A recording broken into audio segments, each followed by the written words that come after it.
There was a little girl named Goldilocks who had beautiful golden hair. She lived in a pretty house right at the edge of a forest. Each morning she liked to play outside before breakfast, gathering flowers and looking at animals who lived in the trees. One day she strayed further than usual. She skipped happily along the forest path, chasing butterflies until she was far from home and very hungry. Just as she was thinking that it would take a long time to walk back for breakfast, a delicious smell wafted through the woods, and she followed that smell all the way to a little cottage. "I wonder who lives here," Goldilocks said to herself. "Perhaps they would share their breakfast with me." She knocked on the door, but there was no answer. As Goldilocks pushed gently on the door, it swung open, and the house inside was very cozy and inviting. Even though she knew she shouldn't, Goldilocks stepped inside. The delicious smell was coming from 3 bowls of steaming porridge on the table. There was a great big bowl, a medium-sized bowl, and a teeny-tiny bowl. Goldilocks was so hungry that even though she knew she shouldn't, she tasted the porridge in the biggest bowl. "Ah!" she cried. "This porridge is too hot." Next she tasted the porridge in the small-sized bowl. "Yuck! This porridge is far too cold." She finally tried the porridge in the teeny-tiny bowl. "Yum," Goldilocks said. "This porridge is just right." And she ate it all up. With her tummy nice and full, Goldilocks decided to rest before she set out for home. She looked around the room for somewhere to sit. There were 3 chairs, a great big chair, a middle-sized chair, and a teeny-tiny chair.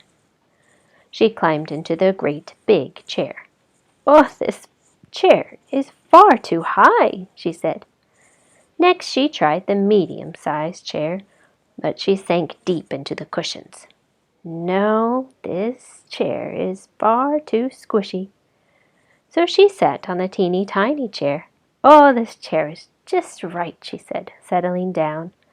But Goldilocks was very full of porridge, and too heavy for the teeny-tiny chair, and it squeaked and creaked and creaked and cracked and then crash! It broke into teeny-tiny pieces, and Goldilocks fell on the floor. "Well, that wasn't a very good chair," she said grumpily. Then, even though she knew she shouldn't, she went to look upstairs. In the bedroom, there were 3 beds. A great big bed, a middle-sized bed, and a teeny-tiny bed. She tried to lie down in the great big bed, but it wasn't at all comfy. "This bed is too hard and lumpy," she grumbled. Then Goldilocks lay in the middle-sized bed, but that was no better. "This bed is too soft and squishy," she mumbled. And so at last she snuggled down into the teeny-tiny bed. "Oh, this is just right," she said. Then she fell fast asleep. Now, whenever there is a house with porridge and chairs and beds, there's usually someone who lives there, and that was true of this house. 3 big brown bears lived there. A great big daddy bear, a middle-sized mommy bear, and a teeny-tiny baby bear. The 3 bears had made their porridge and had gone for a walk in the woods while it cooled down.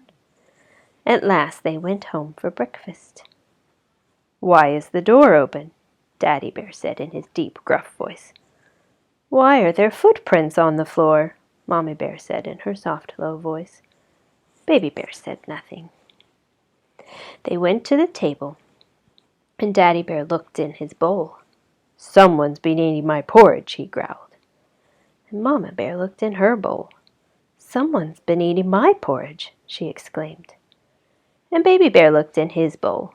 "Someone's been eating my porridge, and they've eaten it all up," he cried in his teeny-tiny voice.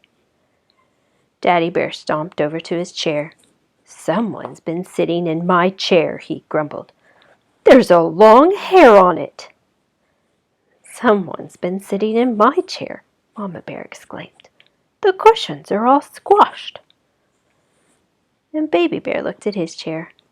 "Someone's been sitting in my chair, and they broke it to pieces," he cried. "Let's get to the bottom of this," Daddy Bear growled, and they padded upstairs to the bedroom. Daddy Bear saw the rumpled covers of his bear. "Someone's been sleeping in my bed," he grumbled. Mama Bear saw the jumbled pillows on her bed. "Someone's been sleeping in my bed," she said. Baby Bear padded up to his bed. "Someone's been sleeping in my bed, and they're still here," he cried. Now the 3 bears crowded around the sleeping girl, and Baby Bear reached out a fuzzy paw to touch the golden curls. Goldilocks opened her eyes. Imagine her surprise when she saw 3 bears peering down at her. She leapt out of bed. She ran down the stairs, through the door, along the path, and all the way home. And she never visited the house with the 3 bears ever again. The end.